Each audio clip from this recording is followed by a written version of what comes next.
पहले राहुल गांधी जी सबसे बड़े कॉमेडियन के शो के रूप में जाने जाते थे, जिनके सामने कपिल शर्मा जैसे हास्यास्पद पात्र भी पानी भरते थे। अब बहुत बड़े जंतर मंतर के जादूगर भी हो गए हैं राहुल गांधी जी। कुछ ऐसे राजनेता हैं जो हमें तोड़ने का प्रयास करते हैं। कुछ सिद्ध मानसिकता के लोग, ओछी मानसिकता के लोग मुझे बांटने की बात करते हैं।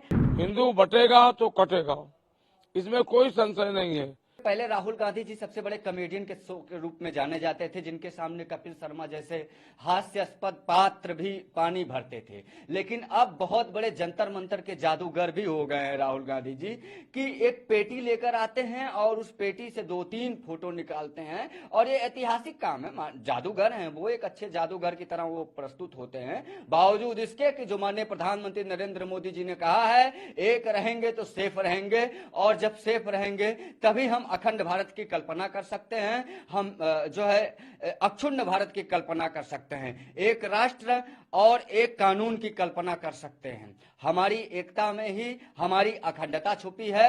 और रही बात राहुल गांधी जी की, तो राहुल गांधी जी को मात्र राजनीति के अलावा और कुछ भी दिखाई नहीं दे रहा है। कांग्रेस राजनीतिक महत्वाकांक्षा, राजनीतिक सत्ता पर किस प्रकार से आरूढ़ हो जाए, इसी के मुंगेरी लाल के हसीन सपनों में खोई हुई है। लेकिन अब हमारे देश को सुरक्षित रहना है, एक रहना है, संगठित रहना है, एकजुट रहना है। जो नारा माननीय प्रधानमंत्री नरेंद्र मोदी जी का है, जो विजन माननीय प्रधानमंत्री नरेंद्र मोदी जी का है, एक भारत, नेक भारत, सशक्त भारत, संकल्पित भारत, आत्मनिर्भर भारत और संपूर्ण रूप से मजबूत भारत, उस संकल्प के साथ संपूर्ण देशवासियों को जुड़ना है। और जो एक नारा माननीय मुख्यमंत्री आदित्यनाथ योगी जी महाराज जी ने दिया है कि यदि अब बटेंगे तो कटेंगे, और जब जब हिंदू बटा है तब तब यह देश गुलामी की तरफ गया है। इसको समझकर, विश्लेषण कर 125 करोड़ हिंदू एकजुटता का परिचय दे। संगठन में ही शक्ति है, संगठित होकर आगे बढ़े। जिस प्रकार से वो 3 बार लगातार प्रधानमंत्री नरेंद्र मोदी जी को प्रधानमंत्री बनाया है, इसी प्रकार से मजबूती के साथ निर्णय लेना शुरू करे और संगठित होना शुरू करे। बाकी रही बात राहुल गांधी जी की, तो ये पहले कॉमेडियन थे, अब जादूगर हो गए हैं। कुछ ऐसे राजनेता हैं जो हमें तोड़ने का प्रयास करते हैं। कुछ सिद्ध मानसिकता के लोग, ओछी मानसिकता के लोग मुझे बांटने की बात करते हैं, मुझे तोड़ने की बात करते हैं। मैं वैसे राजनेता से कहना चाहूंगा कि आप अपने वह काली चरित्र का उजागर मत करो। हम अब बटने वाले नहीं हैं और न हम कटने वाले हैं। हम एकजुट होकर के सनातन एकजुट हो जाएगा। निश्चित रूप से भारत जो है विकसित राष्ट्र की ओर बढ़ रहा है, बढ़ेगा। भारत जो है अखंड भारत की ओर बढ़ रहा है और अखंड होकर के रहेगा। यह संपूर्ण सनातनियों का भगवान से यह प्रार्थना, भगवान इसको पूर्ण करेंगे। आज हमारा हिंदू समाज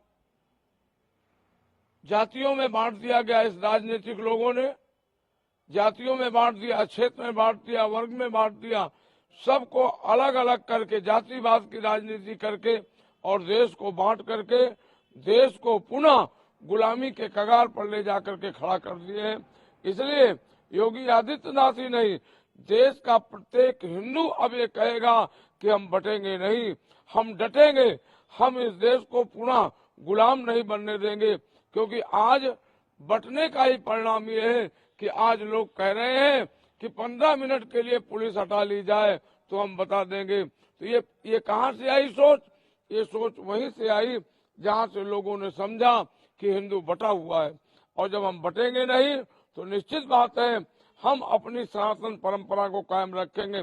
आज दुर्भाग्य है इस देश का कि इस देश में वक्फ बोर्ड बन सकता है, मुस्लिम बोर्ड बन सकता है, लेकिन हिंदू बोर्ड नहीं बन पाया आज तक। क्यों? क्योंकि कांग्रेस की राजनीति रही है कि बांटो और अपना शासन करो। इन्होंने लोगों को बांट करके, अलग अलग विभाजित करके और पूरे संपूर्ण हिंदुस्तान का सत्यानाश कर दिया। इसलिए योगी आदित्यनाथ जी ने जो कहा है वो बिल्कुल सही कहा है। हम बटेंगे तो कटेंगे, संगठित रहेंगे तो हमारा देश रहेगा, हमारी संस्कृति रहेगी, हमारा सनातन रहेगा, हमारा धर्म रहेगा।